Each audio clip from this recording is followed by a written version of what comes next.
Doctor Yunus Guterres বৈঠক বাংলাদেশের চলমান সংস্কার ও পরিবর্তনে পাশে থাকার ঘোষণা জাতিসংঘ মহাসচিবের। রোহিঙ্গা ক্যাম্প পরিদর্শনে গেলেন কক্সবাজার।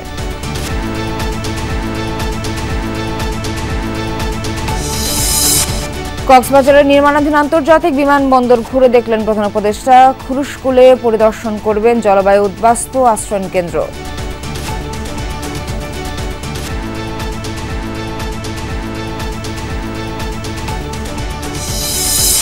মাগুরায় আসিয়ার বাড়িতে এখনো শোকাচ্ছন্ন পরিবেশ। জামিনে মুক্ত ধর্ষণ মামলার সাজাপ্রাপ্ত আসামি। আইন উপদেষ্টার আশ্বাসের পরও মেলেনি প্রতিকার। শুধু আমরা পিপিরা যদি চিল্লায় গলা ফাটাই দিই, এটাতে কোনো কিছু যায় আসে না। বিচারককেও একটু সচেতন হতে হবে, ঘরে যারা মা বোনরা আছে তাদেরকে একটু সচেতন হবে, আমাদের জনগণকে সচেতন হতে হবে। সংস্কার কমিশনের সুপারিশ সম্পর্কে এখনই মতামত জানাবে না বিএনপি। জামায়াত সহ বেশ কিছু দল টিক চিহ্নে সিদ্ধান্ত জানাতে অনীহা, সময় চান নেতারা। ঢাকা বিশ্ববিদ্যালয়ের সাবেক উপাচার্য আরিফিন সিদ্দিকের 2 দফা জানাজা দাফন করা হবে আজিমপুর কবরস্থানে। যুক্তরাষ্ট্রের প্রস্তাবিত 30 দিনের যুদ্ধবিরতিতে পুতিনও সম্মত। প্রত্যাখ্যানের কথা বলতে ভয় পাচ্ছেন বলেই রুশ প্রেসিডেন্ট শর্ত দিচ্ছেন, মন্তব্য ইউক্রেনের।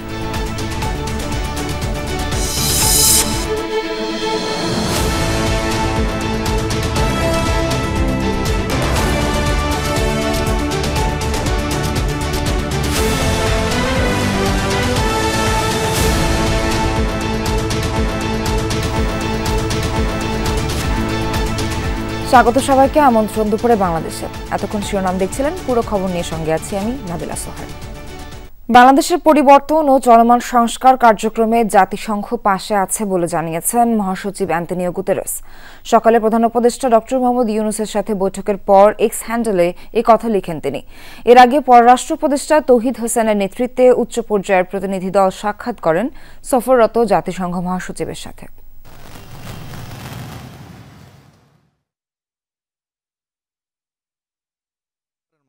বাংলাদেশ সফরে জাতিসংঘ মহাসচিব। সফরের দ্বিতীয় দিনের শুরুতেই তার সাথে দেখা করতে হোটেল ইন্টারকন্টিনেন্টালে আসেন পররাষ্ট্র উপদেষ্টা তৌহিদ হোসেন। সাথে ছিলেন প্রধান উপদেষ্টার বিশেষ দূত ডক্টর খলিলুর রহমান। পৌনে 1 ঘণ্টার বৈঠকে আসে রোহিঙ্গা সংকটের নানা প্রসঙ্গ, বিশেষ করে তাদের জন্য বরাদ্দ কমে যাওয়ার বিষয়টি তুলে ধরেন পররাষ্ট্র উপদেষ্টা। পাশাপাশি সংকটের টেকসই সমাধানে রোহিঙ্গা প্রত্যাবাসনের বিষয়টি তো ছিলই। সেখান থেকে সরাসরি প্রধান উপদেষ্টার কার্যালয়ে যান জাতিসংঘ মহাসচিব। সেখানে তাকে আন্তরিক স্বাগত জানান প্রধান উপদেষ্টা নিজেই। প্রায় আধা ঘণ্টার বৈঠকে 5 আগস্ট পরবর্তী বাংলাদেশের নানা চ্যালেঞ্জ, চলমান সংস্কার ও আগামী নির্বাচন প্রসঙ্গেও কথা বলেন 2 শীর্ষ নেতা। এ সময় অন্তর্বর্তী সরকারের উদ্যোগে পাশে থাকার আশ্বাস দেন অ্যান্তনিও গুতেরেস। আলোচনায় আসে রাখাইন রাজ্যে চলমান অস্থিরতায় বাংলাদেশের ভেতর দিয়ে খাদ্য সহায়তা পৌঁছাতে হিউম্যান করিডোর প্রসঙ্গ। বৈঠক শেষে পরিদর্শন বইয়ে স্বাক্ষর করেন জাতিসংঘ মহাসচিব। শনিবার জাতিসংঘ কর্মকর্তাদের সাথে সাক্ষাৎ ছাড়াও সরকার গঠিত ঐকমত্য কমিশনের সাথে বৈঠক করার কথা অ্যান্তনিও গুতেরেসের। তানভীর মৌসুম, যমুনা নিউজ, ঢাকা। এরপর কক্সবাজার যান প্রধান উপদেষ্টা ডক্টর মোহাম্মদ ইউনুস ও জাতিসংঘ মহাসচিব অ্যান্তনিও গুতেরেস। দুপুর 1টার দিকে বাংলাদেশ বিমানের একটি উড়োজাহাজে করে কক্সবাজারে পৌঁছান তারা। সেখান থেকে জাতিসংঘ মহাসচিবের গাড়িবহ রওনা হয় রোহিঙ্গা ক্যাম্পের উদ্দেশ্যে। আর কক্সবাজার আন্তর্জাতিক বিমানবন্দরের সম্প্রসারণের কাজ পরিদর্শন করেন প্রধান উপদেষ্টা ডক্টর মোহাম্মদ ইউনুস। ঘুরে দেখেন বিমানবন্দরের রানওয়ে। এ সময় বিমানবন্দরটিকে আন্তর্জাতিক মানের রূপান্তর সংক্রান্ত পরিকল্পনার বিস্তারিত তুলে ধরা হয় প্রধান উপদেষ্টার কাছে। পরে কক্সবাজার সার্কিট হাউসে জেলা প্রশাসনের পক্ষ থেকে গার্ড অব অনার দেওয়া হয় ডক্টর মোহাম্মদ ইউনুসকে। এরপর খুরুশকুলে জলবায়ু উদ্বাস্তুদের জন্য নির্মিত আশ্রয়ণ কেন্দ্র পরিদর্শনে যাবেন তিনি। এছাড়া সদরে একটি মডেল মসজিদ উদ্বোধন এবং পর্যটন সংশ্লিষ্ট ব্যবসায়ীদের সাথে মতবিনিময় করবেন প্রধান উপদেষ্টা। বিকেলে রোহিঙ্গা ক্যাম্পে যাবেন প্রধান উপদেষ্টা। সেখানে জাতিসংঘ মহাসচিব সহ লাখো রোহিঙ্গার সাথে ইফতারে অংশ নেবেন প্রধান উপদেষ্টা।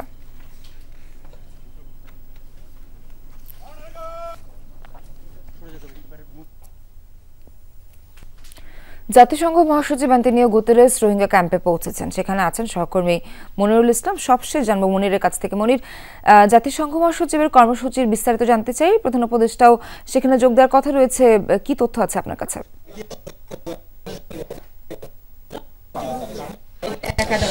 প্রধান উপদেষ্টা কক্সবাজার আছে, সেখানে সেই কর্মসূচিতে আছেন। আর মহাসচিব তিনি এই আমার পেছনে এই যে লার্নিং সেন্টার রয়েছে, সেই লার্নিং সেন্টারে এখানেই তিনি আসবেন এবং এই জায়গা থেকে মোটামুটি নিশ্চিত নিরাপত্তা নিশ্চিত করা হয়েছে এবং তিনি কিছুক্ষণের মধ্যে হয়তো 2 থেকে 5 মিনিটের মধ্যে এখানে আসবেন এবং ভেতরে এই যে লার্নিং সেন্টার যেটা দেখছেন ইউনিসেফ লার্নিং সেন্টার, তো সেই লার্নিং সেন্টারের ভেতরে রোহিঙ্গা শিশুরা অপেক্ষা করছেন, নারীদের কিছু প্রতিনিধি অপেক্ষা করছেন, তাদের সাথে এখানে মিনিট 25 একটা সেশন হবে, এখানে দুইটা আলাদা আলাদা সেশন। এবং যে সেশনে রোহিঙ্গার বা এই পর্বগুলোতে রোহিঙ্গা শিশুরা এবং রোহিঙ্গার প্রতিনিধিরা তারা জাতিসংঘ মহাসচিবের কাছে কিছু প্রেজেন্টেশন তুলে ধরবেন, তাদের কিছু দাবি তুলে ধরবেন, বিশেষ করে এই যে সাম্প্রতিক একটা আলোচনার বিষয় জাতিসংঘ রমজানের সহমর্মী বা রমজানের এই যে উৎসব, সেই উৎসবের সংহতি জানাতে যে বাংলাদেশে আসছেন এবং বিশেষ করে রোহিঙ্গা সমস্যার সমাধান সমস্যা এবং এইসব বিষয় নিয়ে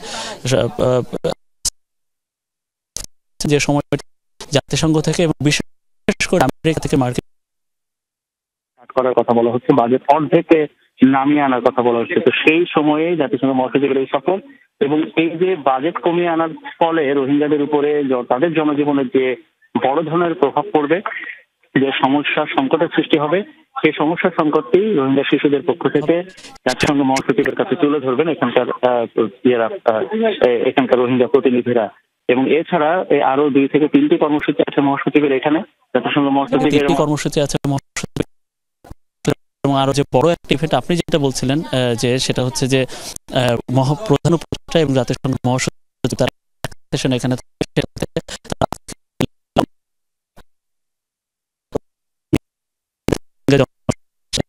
এখানে ইফতার করবেন জাতিসংঘ মহাসচিব এবং প্রধান উপদেষ্টা, এবং ঠিক ইফতারের সময় তারা দুইজনে এক হবেন এবং সেখানে তারা রোহিঙ্গা প্রতিনিধি বা রোহিঙ্গা জনগোষ্ঠীর সাথে সামনে তারা বক্তব্য রাখবেন। এর মাঝখানে সাংবাদিকদের সামনেও কিছুক্ষণ সময়ের জন্য জাতিসংঘ মহাসচিব তিনি কথা বলবেন। আমরা প্রধান উপদেষ্টাও তিনি বলছিলাম যেটা যে জাতিসংঘ মহাসচিবের এই যে কার্যক্রম এর মাঝখানে একই সময়ে জাতিসংঘ প্রধান উপদেষ্টা কক্সবাজার শহর কেন্দ্রিক তিনি সেখানে কিছু কর্মসূচি করছেন। মনির, অসংখ্য ধন্যবাদ আপনাকে। কক্সবাজারের খুরুশকোলে জলবায়ু উদ্বাস্তুদের জন্য নির্মিত আশ্রয়ন কেন্দ্র পরিদর্শন করবেন প্রধান উপদেষ্টা। সেখানে আছেন সহকর্মী ইহসান আল কুতুবী। যাচ্ছি ইহসানের কাছে। ইহসান, আশ্রয়ন কেন্দ্র কখন নাগাদ পরিদর্শন করবেন প্রধান উপদেষ্টা, আর কক্সবাজারে এই সংক্রান্ত আর কি কর্মসূচি আছে সবশেষ তথ্য জানতে চাই।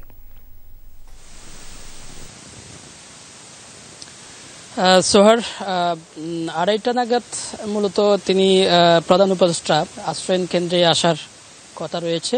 আমি এই মুহূর্তে খুরুশকোলে নির্মাণাধীন বিশ্বের সবচেয়ে বড় আশ্রয়ন কেন্দ্র যেটি, সেখানেই আছি। এখানে তার আগমনকে ঘিরে কিন্তু নিশ্চিত নিরাপত্তা ব্যবস্থা যেটা সেটি করা হয়েছে। এখানে পুলিশ, আনসার, সেনাবাহিনী সহ অন্যান্য যে আইন শৃঙ্খলা বাহিনী সেটি তারা সতর্ক অবস্থানে রয়েছেন এবং এখানে তার আগমন উপলক্ষে কিন্তু এখানে যারা দেশের এখানে বিশেষ করে জলবায়ু উদ্বাস্তু যে পরিবারগুলো বসবাস করে আসছে তারা কিন্তু খুব তাদের মাঝে একটা আনন্দ বিরাজ করছে, উল্লাস আমরা দেখতে পেয়েছি এবং তারা প্রধান উপদেষ্টাকে স্বাগত জানানোর জন্য, এক নজর দেখার জন্য কিন্তু তারা বিভিন্নভাবে প্রস্তুত হয়ে আছে। এবং এখানে এই মূলত কক্সবাজারের যেহেতু উপকূলীয় এলাকা, এই উপকূলীয় এলাকা হিসেবে নদীভাঙ্গা মানুষগুলো যারা এখানে কক্সবাজারের এয়ারপোর্টের পাশে 1 নম্বর ওয়ার্ডে কুতুবদিয়াপাড়া এবং সমিতিপাড়ায় যারা বসবাস করে আসছেন প্রায় 50 বছর ধরে, তাদের জন্যই মূলত এই আশ্রয়ন কেন্দ্র নির্মাণ করা হচ্ছে এবং ইতিমধ্যে প্রায় 400 পরিবার কিন্তু এখানে বসবাস করছেন এবং আরও বেশ কিছু আশ্রয়ন কেন্দ্র নির্মাণ করা হচ্ছে যেগুলো তো ধাপে ধাপে কিন্তু তারা এখানে চলে আসবেন এবং এই আশ্রয়ন কেন্দ্রে যারা যাদের জন্য নির্মাণ করা হচ্ছে তারা কিন্তু সবাই কিন্তু নদীভাঙ্গা মানুষ অর্থাৎ কুতুবদিয়া মহেশখালী সহ উপকূলীয় অঞ্চলের মানুষগুলোর জন্য কিন্তু এই আশ্রয় কেন্দ্র নির্মাণ করা হচ্ছে এবং এখানে উপদেষ্টার আগমন কিন্তু তাদের জন্য অনেক বেশি আনন্দের। ইহসান, ধন্যবাদ আপনাকে। নির্যাতনের শিকার হয়ে মারা যাওয়া শিশু আসিয়ার বাড়িতে চলছে শোকের মাতম। পরিবারকে সহমর্মিতা জানাতে মাগুরার জারিয়া গ্রামে ছুটে যাচ্ছেন বিভিন্ন অঞ্চলের মানুষ। মাগুরার বিশিষ্টজনরা খোঁজ খবর নেন শিশু আসিয়ার বাড়িতে। পরিবারের যে কোনো প্রয়োজনে পাশে থাকার আশ্বাসও দিচ্ছেন তারা। আসিয়ার হত্যাকারীদের দৃষ্টান্তমূলক শাস্তির দাবি জানিয়েছেন প্রতিবেশীরা। তারা বলছেন, কোনোভাবেই বিচারে বিলম্ব মেনে নেওয়া হবে না। বৃহস্পতিবার ঢাকা সম্মিলিত সামরিক হাসপাতালে ধর্ষণের শিকার আসিয়া চিকিৎসাধীন অবস্থায় শেষ নিঃশ্বাস ত্যাগ করে। এদিকে ধর্ষণের ঘটনায় গ্রেফতার শিশুটির দুলাভাই ও দুলাভাইয়ের বাবা সহ 4 জন রিমান্ডে রয়েছে। গত রোববার মামলার 1 নম্বর আসামি হিটু শেখকে 7 দিনের রিমান্ড দেন আদালত। আজই সজীব হোসেন, রাতুল শেখ ও জাবেদা বেগমের 5 দিনের রিমান্ড শেষ হওয়ার কথা।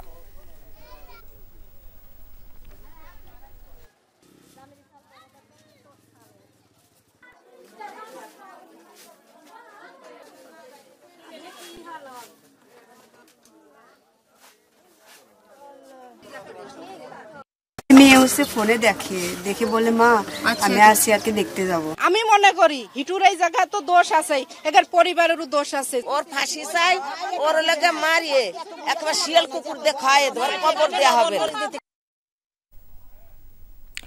দর্শক, মাগুরায় আসিয়ার বাড়ির এলাকায় আছেন সহকর্মী তাজনুর ইসলাম। যাচ্ছি তাজনুরের কাছে। তাজনুর, আসামিদের বিষয়ে কি নতুন কোনো তথ্য পেলেন কিনা? আর নির্যাতনের শিকার হয়ে মারা যাওয়া শিশু আসিয়া পরিবারের কি অবস্থা দেখছেন, তার এলাকাবাসী কি বলছেন, একটু জানতে চাই আপনার কাছে। দেখুন, আমরা আগের ঘন্টাতে সেই পরিবারের সাথেই ছিলাম, অর্থাৎ আসিয়ার মা বাবা, তাদের সঙ্গে আমরা সকাল থেকে সেই জায়গাতে দেখেছি। তাদের বাড়িতে বিভিন্ন জায়গা থেকে মানুষজন আসছেন সহমর্মিতা জানাতে। সেই ঘটনাগুলো সকাল থেকে জানাচ্ছিলাম। তবে একটু আগে আমরা শহরে এসেছি, কেননা শুক্রবার জুমার নামাজের পরে একটি কর্মসূচি ঘোষণা করা ছিল, যেটি কিনা এই যে মাগুরা জেলার ছাত্র জনতা যারা রয়েছেন, এই ঘটনার প্রতিবাদ যারা শুরু থেকে জানিয়ে আসছেন, তারা মূলত এই যে জায়গাটিতে আমরা রয়েছি, মাগুরা ভায়না মোড় বলে, মাগুরা শহরের একটি প্রাণকেন্দ্র, এখানে মূলত তাদের জমায়েত হওয়ার কথা এবং মূলত সেখানে একটি প্রতিবাদ কর্মসূচির যে ঘোষণা আগে থেকে দেওয়া রয়েছে, সেই প্রতিবাদ কর্মসূচি এই জায়গাটিতে আয়োজিত হওয়ার কথা রয়েছে। এই যে ন্যাক্কারজনক একটি ঘটনা, নৃশংসতম একটি হত্যাকাণ্ড, একই সঙ্গে তার আগে যে যৌন নির্যাতন, সব মিলিয়ে দেশে যে আলোড়ন সৃষ্টিকারী যে ঘটনাটি, এই ঘটনাটির বিচার কাজ যেন খুব দ্রুত সময়ের মধ্যে এগিয়ে নেওয়া সম্ভব হয়, সেই ব্যাপারটি নিশ্চিত করার দাবি জানিয়েছে এই যে আসিয়ার পরিবারের সঙ্গে যারা সকাল থেকে দেখা করতে এসেছে, বিভিন্ন গ্রামের মানুষ, একই সঙ্গে বিভিন্ন রাজনৈতিক নেতৃবৃন্দ, আরও নানান শ্রেণী পেশার মানুষ কিন্তু তারা এসেছেন। এবং এত মর্মান্তিক একটা ঘটনা, যেটি কিনা বলা হচ্ছে যে মাগুরার ইতিহাসে এমন কোনো নৃশংস ঘটনা কেউ মনে করতে পারেন না, যারা বিভিন্ন বয়সী মানুষজন রয়েছে তারা বলছেন। এবং সেই জায়গাটি থেকে এই ঘটনার জন্য দ্রুততম সময়ের মধ্যে বিচারটি নিশ্চিত করা যায়, সেই দাবি তারা জানাচ্ছেন। একই সঙ্গে এই আক্রান্ত যে শিশুর পরিবার। বুঝতে পেরেছি তাজনুর, ধন্যবাদ আপনাকে। জাতিসংঘ মহাসচিব অ্যান্টোনিও গুতেরেস রোহিঙ্গা ক্যাম্পে পৌঁছেছেন। সেখানে আছেন আমাদের সহকর্মী মনিরুল ইসলাম। বিস্তারিত জানবো তার মাধ্যমে।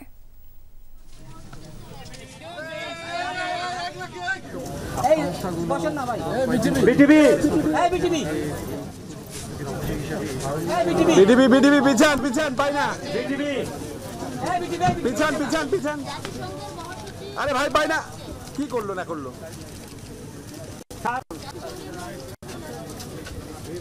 এই মুহূর্তে জাতিসংঘ মহাসচিব অ্যান্টোনিও গুতেরেস তিনি রোহিঙ্গা ক্যাম্পে চলে আসলেন। কক্সবাজার বিমানবন্দর থেকে তিনি সরাসরি গাড়ি যোগে এখানে আসলেন। মিনিট 50 তার যাত্রা ছিল এখানে। তিনি ঢুকলেন যে ফ্যান্সি এই যে রোহিঙ্গা ক্যাম্প 18 নম্বরের ব্লক ইতে যে উখিয়ায় থাকা একটি ইউনিসেফের তত্ত্বাবধানের একটি লার্নিং সেন্টার। তো সেই লার্নিং সেন্টারে প্রবেশের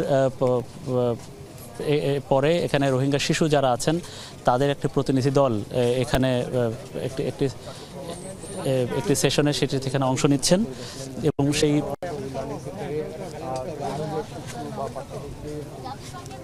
মিনিট 20-এর কিছু এখানে 2 ধাপে একটি সেশন হবে। রোহিঙ্গা শিশু এবং তাদের যে প্রতিনিধি যারা আছেন তাদের পক্ষ থেকে একটি দাবি দেওয়া জানানো হবে, প্রেজেন্টেশন দেওয়া হবে এখানে। এবং এই যে আমরা দেখছি যে জাতিসংঘের বাংলাদেশি অফিস এবং এখানে কক্সবাজারের যে অফিস আছে এবং এছাড়া জাতিসংঘের অন্যান্য অঙ্গ সংগঠনের যারা প্রতিনিধি আছে, ইউনিসেফ, ইউএনডিপি, তারা এখানে আছেন, IOM তাদের প্রতিনিধিরা এখানে আছেন। এবং মোট কথা যে জাতিসংঘ মহাসচিবকে কাছে পেয়ে মোটামুটি একটা আকাঙ্ক্ষিত একটি সফর সাথে সাথে জাতিসংঘ মহাসচিবকে কাছে পেয়ে রোহিঙ্গাদের যে নানা সংকট সমস্যা সেইগুলো তুলে ধরা হচ্ছে এই যে সেশনটিতে। এবং এটাই একটা গুরুত্বপূর্ণ সেশন। এবং এটার পরে রোহিঙ্গাদের কালচারাল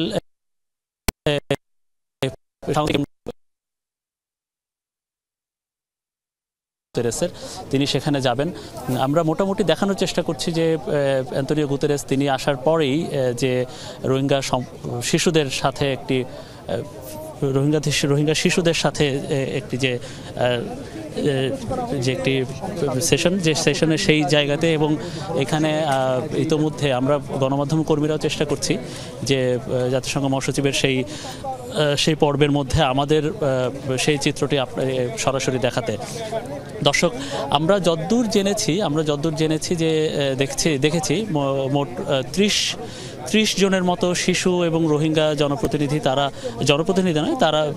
রোহিঙ্গা প্রতিনিধি তারা এখানে মহাসচিবের সাথে অংশ নিয়েছেন। এই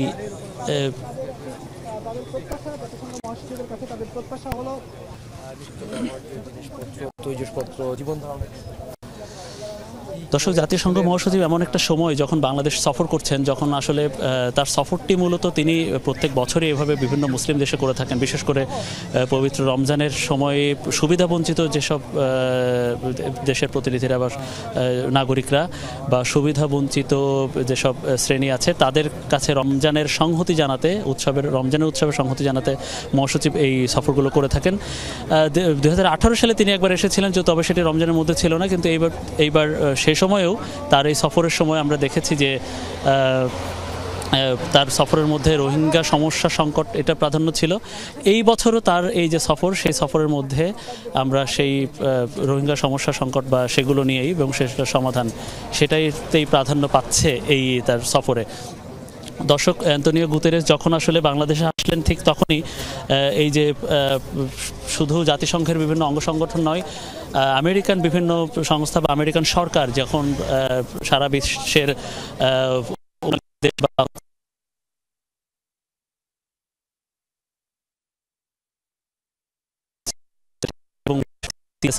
বা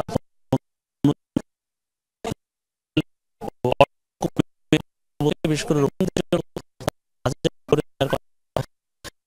সময়টাতেই জাতিসংঘ মহাসচিব বাংলাদেশ সফর করছেন। বিশেষ করে রোহিঙ্গা ক্যাম্পে তারা কাছে সেটা জাতিসংঘ কেন্দ্রিক বা সব সংস্থাগুলো বা জাতিসংঘের সংস্থা অর্ধেক বাজেট কমিয়ে দেয়, তাহলে আসলে খাদ্য নিরাপত্তার দিক দিয়ে তাদের জীবন ধারণের নিরাপত্তা বড় ধরনের একটা সংকট তৈরি হবে। আরেকটি বিষয় আনুষ্ঠানিকভাবে জানতে পারছি যে জাতিসংঘ তারা আসলে কাজ করে বাংলাদেশে এই যে আশ্রিত যেসব রোহিঙ্গা বা আশ্রিত যারা রোহিঙ্গা তারা এবং রাখাইনেও যারা আসলে নির্যাতনের শিকার, সেই রোহিঙ্গা নিয়ে আসলে কাজ করে। জাতিসংঘের পক্ষ থেকে বলা হচ্ছে যে রাখাইনে এই মুহূর্তে যারা সেখানে আছেন, সেখানেও যারা নির্যাতনের শিকার হয়ে আছেন, তাদের কাছেও বাংলাদেশের সীমান্ত হয়ে সেখানে ত্রাণ পৌঁছানো যায় কিভাবে, এবং সেই সীমান্তে দিয়ে পৌঁছাতে বাংলাদেশ থেকে একটা করিডোর চাচ্ছে, যাতে করে তারা বিদেশে যেটা হয় আশ্রিত বা শরণার্থী শিবিরের ক্ষেত্রে বিভিন্ন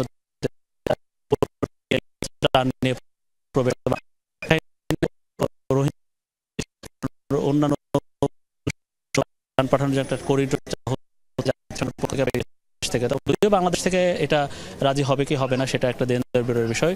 জাতিসংঘ মহাসচিব এখন এই মুহূর্তে আসার পরেও সেই বিষয়টিতে একটু জোর দেওয়া হবে হয়তো, বা তাগিদ দেওয়া হবে, তবে বাংলাদেশ সেটা করতে দিবে কি দিবে না সেটা আলোচনার বিষয়, সে বিষয়ে আসলে আলোচনা হয়েছে। কিন্তু তারপরেও বাংলাদেশের দিক থেকে একটা হয় যে করিডোর দিক আর না দিক, বাংলাদেশ সরকারের পক্ষ থেকে আজকে সকালেও যেসব বৈঠক হয়েছে বা সরকারের সাথে যে বৈঠকগুলো হয়েছে নিশ্চয়ই সেসব সেশনেও এবং পরবর্তীতে এবং এখন যে সেশনগুলো চলছে মহাসচিব এখানে আসার পরে এসব সেশনেও বা এসব বিষয়ে এসব পর্বেও যে বিষয়টি সবচেয়ে বড় করে তুলে ধরা হবে, বড় করে আলোচনায় আসবে, সেটা হচ্ছে রোহিঙ্গাদের প্রত্যাবাসন, রোহিঙ্গাদের ফিরে যাওয়া।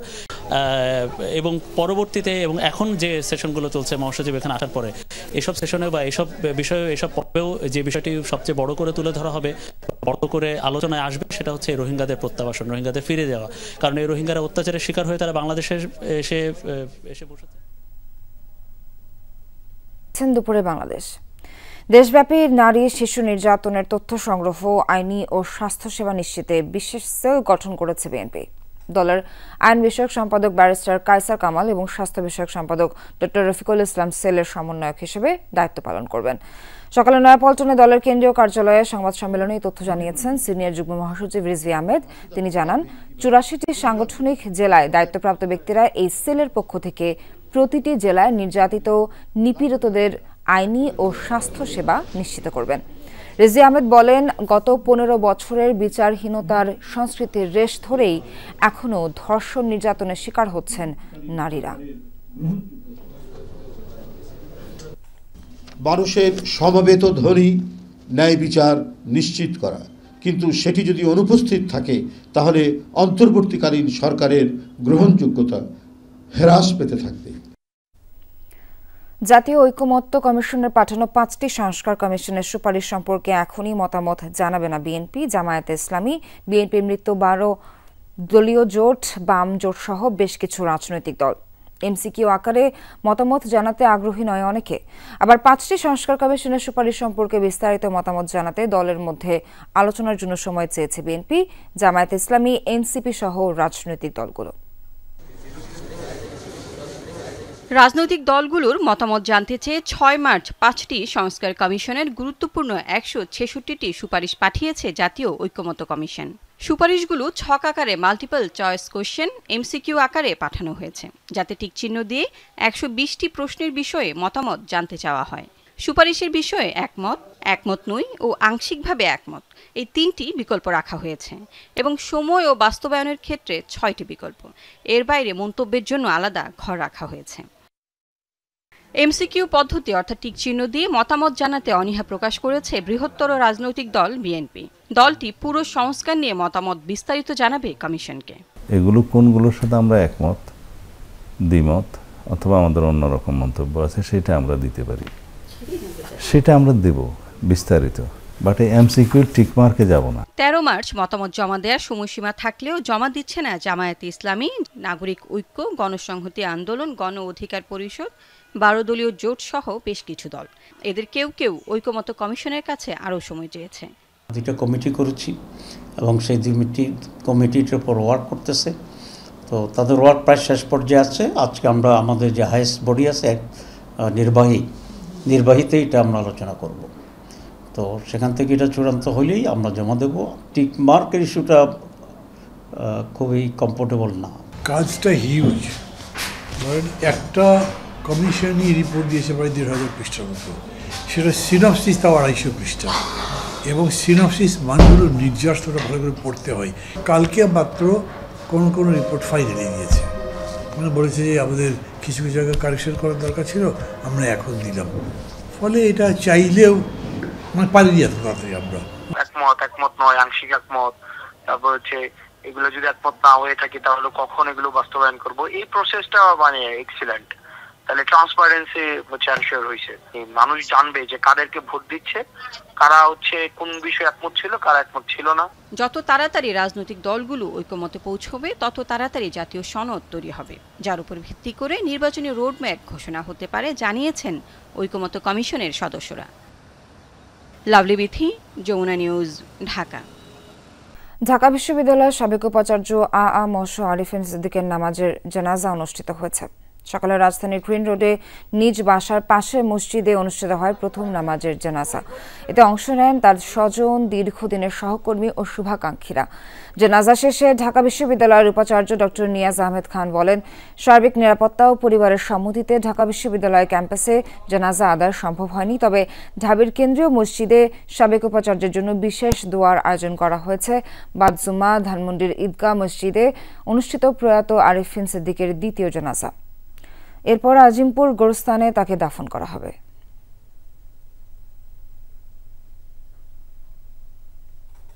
সার্বিক পরিস্থিতি বিবেচনা করে পরিবারের সিদ্ধান্তক্রমে তাকে এই দুটো জানাজা পরিবার সিদ্ধান্ত নিয়েছেন এবং সে অনুযায়ী তার কবরের যে স্থান সেটিও পরিবারের সিদ্ধান্ত হয়েছে আমাদের সাথে আলাপের মাধ্যমে, এবং আমরা সিদ্ধান্তকে শ্রদ্ধা জানাই, সম্মান জানাই এবং আমরা সেই সিদ্ধান্তের অনুগামী থাকব।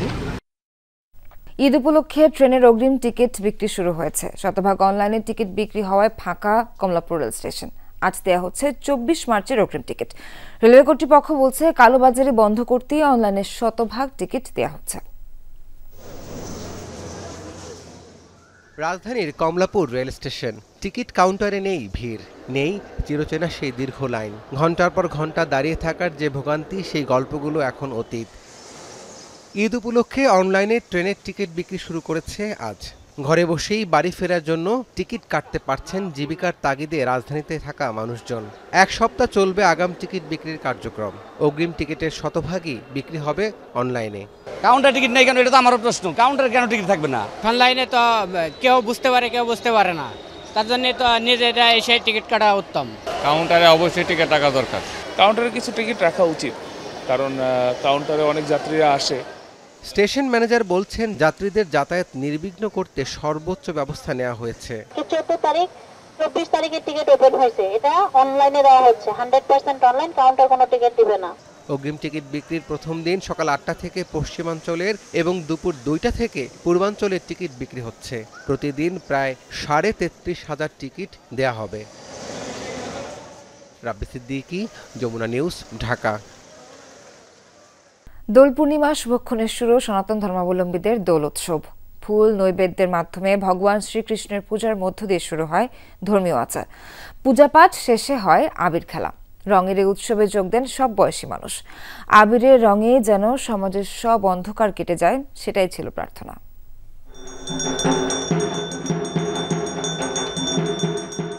মনের অসুর বধ হোক, ভালোবাসার রঙে ছেয়ে যাক হৃদয়, এই প্রার্থনার মধ্য দিয়েই শুরু সনাতন ধর্মাবলম্বীদের দোল উৎসব। ফাল্গুন মাসে পূর্ণিমার পূর্ণ তিথির সকালে শুরু হয় পূজা। ফুল নৈবেদ্য আর যজ্ঞের মাধ্যমে ভগবান শ্রীকৃষ্ণের পূজায় চলে নানা ধর্মীয় আচার, মন্ত্রপাঠ। অশুভকে হারিয়ে সকল মঙ্গলের দ্বার খুলুক করা হয় সেই প্রার্থনা। পূজা শেষ হওয়ার পরই হাজির হয় প্রতীক্ষিত সেই মুহূর্ত। বসন্তের যত রং তার সবগুলি দিয়েই পরস্পরকে রাঙিয়ে তোলার আনন্দে মাতেন সনাতন ধর্মাবলম্বীরা। রঙের এই খেলায় ছিল না বয়সের কোনো বাধা। আমি সবার জন্য প্রার্থনা করেছি ও আমার পড়াশোনার জন্য প্রার্থনা করেছি। আমি আজকে অনেক মজা করছি বন্ধুদের সাথে। আমি বন্ধুদের সাথে রং খেলছি, তারপরে ওদের অনেক রং মাখিয়েছি। এখানে এসে প্রার্থনা করলাম সকলের মঙ্গলের জন্য, জীবন যাতে সুন্দরভাবে যায়। পরিবারের সাথে আবির খেলা অনেক ভালো লাগছে, সামনের বছরও খেলতে চাই। আমরা অনেক আনন্দময়ী ঢাকেশ্বরী মন্দিরে এসে। সনাতন ধর্মাবলম্বীদের বিশ্বাস, এই দিনেই বৃন্দাবনে রাধা এবং তার সখীদের সঙ্গে আবির খেলায় মেতেছিলেন শ্রীকৃষ্ণ। সেই থেকেই এই ঐতিহ্য পালন।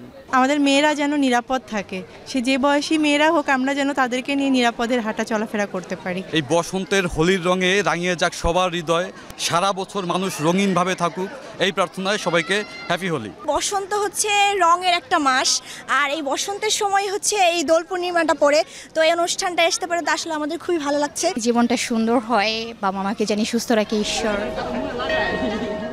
এই দিনে নিজের ও নিজের ভালোবাসার মানুষদের জন্য প্রাণ ভরে প্রার্থনা করেন সনাতন ধর্মাবলম্বীরা। তবে এবছর সীমিত ছিল দোলের আনুষ্ঠানিকতা।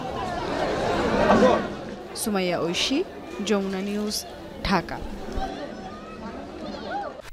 শুক্রবার ছুটির দিনে জমজমাট ঈদ বাজার। দক্ষিণ এশিয়ার বৃহত্তম শপিং মল যমুনা ফিউচার পার্কেও এর হাওয়া লেগেছে। সেখানে আছেন আমাদের সহকর্মী হাসিবুল করিম বিজয়। যাচ্ছি বিজয়ের কাছে। বিজয়, ক্রেতা সমাগম এই মুহূর্তে কেমন দেখছেন? বেচাকেনা কেমন হচ্ছে একটু জানাবেন, কি অবস্থা? সোহার, ক্রেতা সমাগম বেশ ভালোই।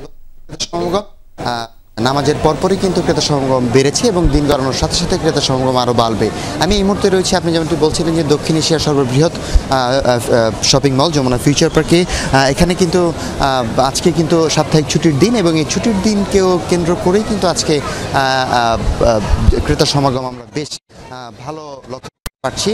এবং ক্রেতারা যেমনটি বলছেন যে এক ছাদের নিচে তারা আসলে সব পেয়ে যাচ্ছে বলেই তারা যমুনা ফিউচার পার্ককে বেছে নিয়েছে।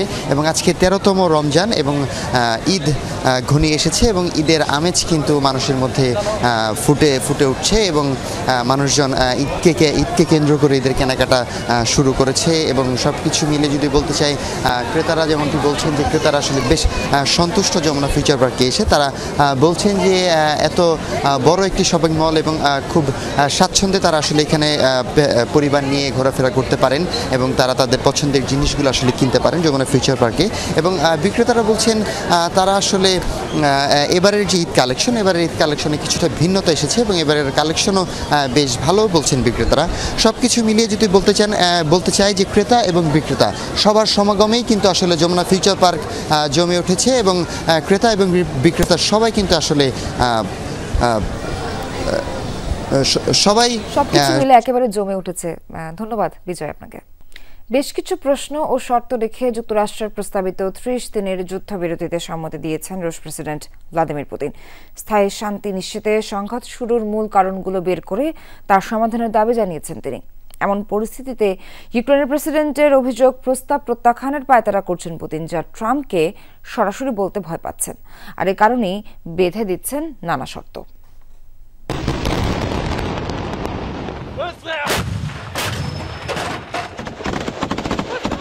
রণক্ষেত্রে চলছে হামলা পাল্টা হামলা।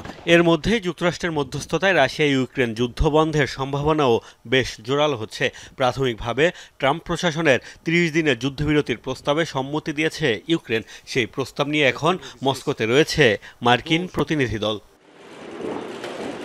30 দিনের জন্য শত্রুতা বন্ধের প্রস্তাবে সম্মতি জানিয়েছেন রুশ প্রেসিডেন্ট ভ্লাদিমির পুতিনও।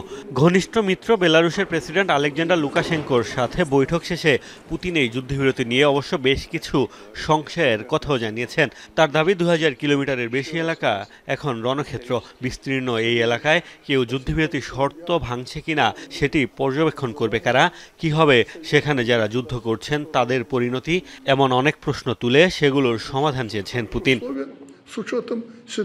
যুদ্ধবিরতির মাধ্যমে যে কারণে সংঘাত শুরু হয়েছে সেগুলোর সমাধান করে দীর্ঘমেয়াদী শান্তি প্রতিষ্ঠার দাবিও জানিয়েছেন রুশ প্রেসিডেন্ট।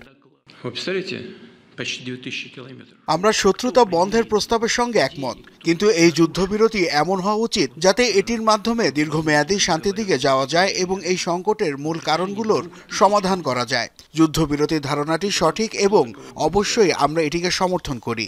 অনেকগুলো বিষয় রয়েছে, প্রশ্ন রয়েছে যেগুলো নিয়ে আলোচনা হওয়া উচিত। এদিকে ইউক্রেনের প্রেসিডেন্টের অভিযোগ চুক্তি বিলম্বিত করে তা প্রত্যাখ্যান করতেই কৌশল অবলম্বন করেছেন রুশ প্রেসিডেন্ট।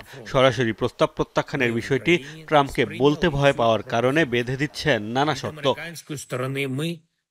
যুদ্ধবিরতি প্রস্তাবের প্রতিক্রিয়ায় আমরা সকলেই রাশিয়ার কাছ থেকে অত্যন্ত কৌশলী কথা শুনেছি। পুতিন মূলত এই প্রস্তাব প্রত্যাখ্যানের প্রস্তুতি নিচ্ছেন। ট্রাম্পকে সরাসরি এটি বলতে ভয় পাচ্ছেন যে তিনি যুদ্ধ চালিয়ে যেতে চান, আরও ইউক্রেনীয়কে হত্যা করতে চান। মার্কিন প্রেসিডেন্ট ডোনাল্ড ট্রাম্প অবশ্য যুদ্ধ বন্ধের বিষয়ে আশাবাদী। ইউক্রেন ইস্যুতে পুতিন সঠিক সিদ্ধান্ত নেবেন বলেই প্রত্যাশা তার। মোস্তফা মাহমুদ, যমুনা নিউজ। আর এরই সাথে শেষ করছি এখনকার মতো দুপুরে বাংলাদেশ। এতক্ষণ যারা সঙ্গে ছিলেন সবাইকে ধন্যবাদ।